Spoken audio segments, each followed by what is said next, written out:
So Scott's going to give us a peek at some of the new snare drums that DW's offering, right? Yeah, I mean, and, we have a pretty wide range of snare drums at this point, and we really want to have. We know that drummers love to have a large palette of colors and sounds, so that, that's sort of the drummer's personality is their snare drum. So we like to offer all sorts of things. Last year we launched a concrete snare drum. This year we have a new size, which is 7x13 in the concrete.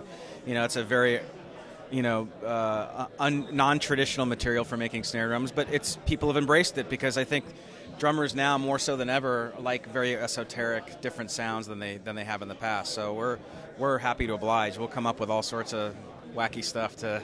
And I have to tell you, when we posted that press release on our website, drummagazine.com, it got so many hits, and so whether the sales figures reflected that, you definitely caught the imagination of drummers. We thought it might be sort of a fringe thing, but it ended up being more than that. It ended up being something that people really gravitated towards because it was different enough, but familiar enough, I think, for drummers, and it wasn't metal and it wasn't wood. So, well, here's a good example. The next snare drum I'm going to show you is actually kind of a throwback in a way. Okay. For you drummers. Sorry. This snare drum here is called a True Sonic. And and I think most drummers who are into vintage drums will recognize why we have the word sonic in there. So this is a snare bridge made popular many years ago, and what it does is it allows you to pre-tension the snare wires on the snare bridge and then bring them up all together all at once. Instead of pulling them across the head with the butt plate and the throw. Now there's still a throw off on the snare, but what it's doing is it's lowering the snare bridge. It lowers the whole bridge, and we think we've improved upon the way that it was originally done. There's some adjustments here to adjust the snare wires within the bridge.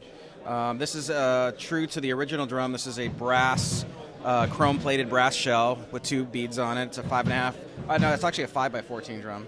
Do you find that by doing it that way, that you can achieve a deeper buzz without kind it's a little more buzzy and sensitive, and you kind of get almost an orchestral thing. It's not going to translate here, but you get sort of an orchestral buzz with it. So it has its place. It's a sound almost like we were just talking about concrete. Yeah.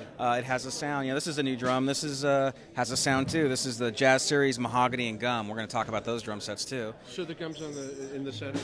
The gum is in the it sounds like a bad Wrigley's commercial. But no, this is, well, this was sort of a throwback as well as when we launched our Jazz Series a few years ago, which has been very successful for us, not only for jazz drummers, but all genres of music, including rock. A lot of our heavy rock players are playing jazz. We did a gum core in the shell construction, and then we did maple, which is the way that shell was originally made in the 70s and 80s. And now we wanted to add some other flavors. We're a custom drum company. Let drummers choose the wood that they want to put on the inner and outer plies. So we've added cherry and mahogany this year. And this is a snare drum here that's a 15, actually. This is a great backbeat snare drum with gum in the center, and it's a mahogany inner and outer plies, and it's just a beautiful woodsy, backbeat fat snare drum to play. And right behind us here is also this is the entire drum set, Jazz Series, nice. Mahogany and gum in the middle here, and this is it's just again another way for drummers to customize their sound. Across from us over there is the cherry, so that has gum in the core and cherry inner and outer plies. We did it in the natural woods, although you can get any custom shop finish you want. That's what we're all about. So we showed them in the natural ply to give people the idea of sort of what these woods were. So by including gum in the middle, how would you describe the effect that has on the sound?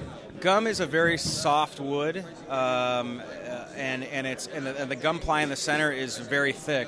The reason that early American drum companies did that was their machinery wasn't very sophisticated. So instead of using the hydraulic presses we have today with all that pressure and heat, they had these air bladders that would blow up. I think the story I'm told is the original drum shell machines actually made either lampshades or hat boxes or both. The early drum making machines for the American drum companies were very not as sophisticated as the machinery and not as robust as the machinery we have today. But they put this soft wood in the middle, so they could bend them and they wouldn't go out around, and that became that sound that people love so much. Yeah. So we're sort of just keeping the same recipe. We're keeping Grandma's recipe, and we're just trying to, because that's a sound that's very endearing to a lot of drummers, including myself. I love the sound of the jazz drums. They're musical. They have a little shorter note. They're very studio friendly.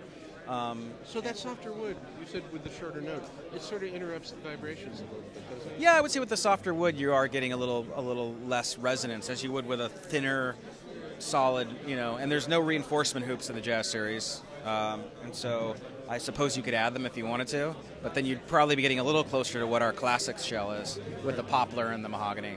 Those are soft woods as well. It gets you a darker tone. Yeah. I would say Jazz series might be a little more versatile than a classics kit.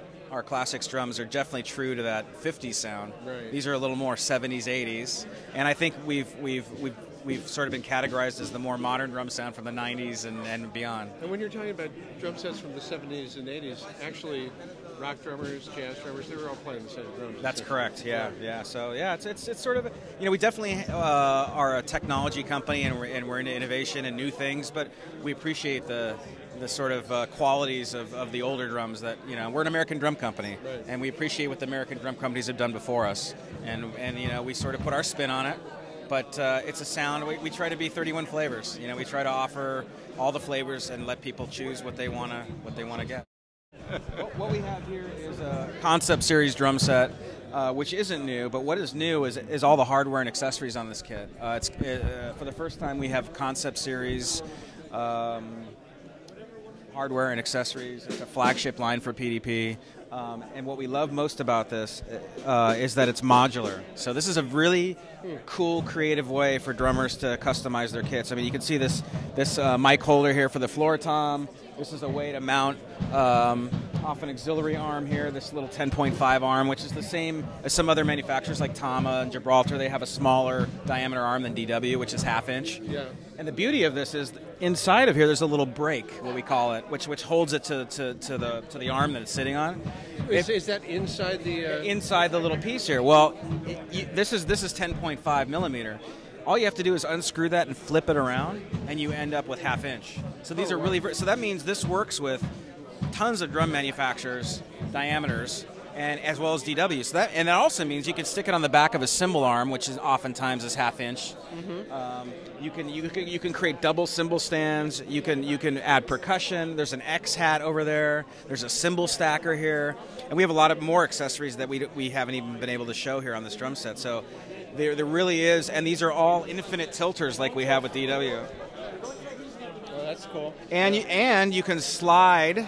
You can slide this this cymbal clamp, this quick grip clamp, all the way up and down this arm. So you can do all sorts of crazy stuff with this, and I think a lot of our artists, whether they play DW or PDP or even other brands, I think they're going to really appreciate the flexibility. And then it's PDP and it's very affordable. So it looks like we have some artist-related snare drums here. We do, and the neat thing for DW is we don't do signature products. So what are these? Yeah. What are they, Andy? Tell me. Snare drums! This is a very unique project for us, and we've been working on this one for well over a year. This is actually called the Icon Series, which is under the Collector Series banner. These are the 3 snare drum specifications as played by Roger Taylor of Queen, Neil Peart of Rush, and Nick Mason of Pink Floyd. However, they are not signature snare drums. What we've done is we have taken the iconic artwork from the Queen crest that Freddie Mercury designed, Neil Peart's very iconic Time Machine that he's been touring with on the Clockwork Angels and Time Machine tours, and of course Dark Side of the Moon. And these are not paint jobs.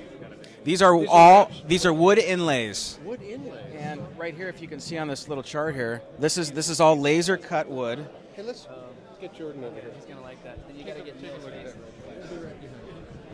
So this is laser cut wood. There's a company that we work with that customizes high-end private jets and yachts of all things with these beautiful wood inlays, and we've forged a relationship with them. This is not the first project we've done with them, and they do this incredible work that's very meticulous.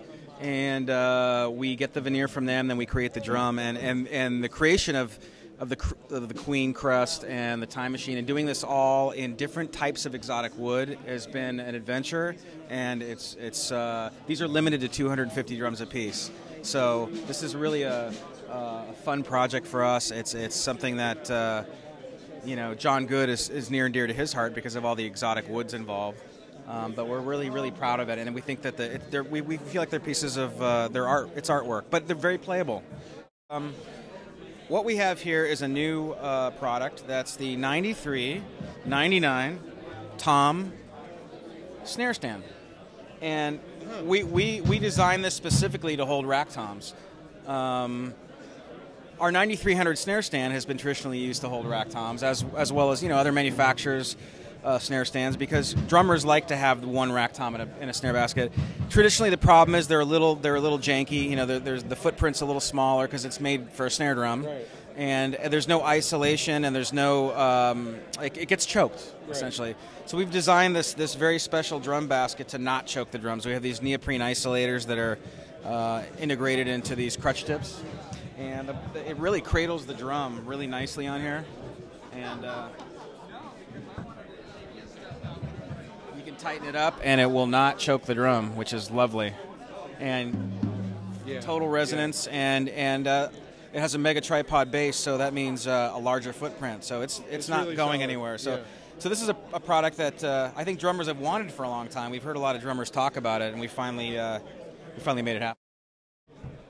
All right. So this looks interesting. What are we looking at here, Scott? We are looking at the first ever DW direct drive pedal. And this pedal is machined in California from aircraft grade aluminum. Look at that waggle right there. Yeah, it's just very smooth pedal. We worked on this one for a very long time because there's a lot of subtlety in the geometry of a direct drive pedal. We've learned, because traditionally DW is a chain drive pedal company, right. And we've had a lot of drummers ask us about direct drive pedals and how they would. How would we do one? And this is sort of how we've answered. There's some features in here I'll show you really quickly that, well, aside from the obvious appearance of the aluminum. Excuse me. Sorry. Yeah, hold on. Okay. So aside from the appearance, there's a perforated aluminum footboard here, okay. And this contoured pedal is really cool.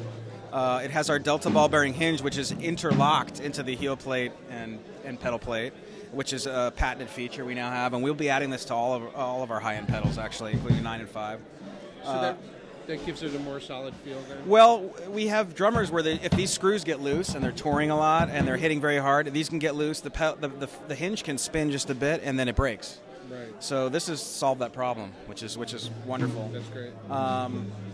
There's also another adjustment here we're patenting, which is a vertical spring tension adjustment. So instead of having to wrestle with these two nuts right here, this vertically slides along this rail, and you can see the hash marks here, and you can adjust the spring tension. It is much more accessible. Oh, very accessible. Here's the throw of the pedal here. This is a great adjustment right here. This is just the footboard height, independent of everything else. So you could set all the other adjustments on the pedal and just move the footboard height up and down. That's interesting. Which is pretty neat. And this is another neat one here. This is we came out with the tri-pivot toe clamp on 9000, and this happens to be a swivel tri-pivot toe clamp. Excuse us, guys, for just 1 second. Sorry. This is a swivel tri-pivot toe clamp. You can see the bottom here. And what that allows you to do is move it along the hoop. So it doesn't have to be absolutely flush with the floor. That's right. It doesn't have to be flush with the floor. And if you have a double pedal, for example, you can move it along the counter hoop and still have it be flat against the floor. So there's a lot to this pedal. Although we've tried to make it as elegant and simplistic as possible, this is probably our biggest launch for the show, because we really consider ourselves the pedal company, a pedal company first and foremost. And this is our first foray into direct drive, and I think we've done it in a really big way by doing a machined pedal with a build quality like this. Oh, one more thing while I'm talking about this. This is the new beater called the Control Beater, and it works very well with this pedal because direct drive pedals are very sensitive to weight. You can't take a regular DW 101 beater, which is probably one of our more popular products, and throw it on this pedal. It'll feel completely different. So what this control pedal allows you to do is control not only the playing surface. You can see me unscrewing surface of the pedal, we have a flat felt beater face. We have plastic, hard plastic. We also have a rounded spherical so the felt. pedal comes with several. Correct. Surfaces. It also comes with these weights. It comes with 4 of them in here, Oh. and they're brass weights. And it'll become loaded with 1, but then you can screw on whatever, put as much weight in the pedal as you like for your taste, and also screw on the beater head. So this control beater will also be sold separately, but for now it's really going to come on this pedal, I think, initially.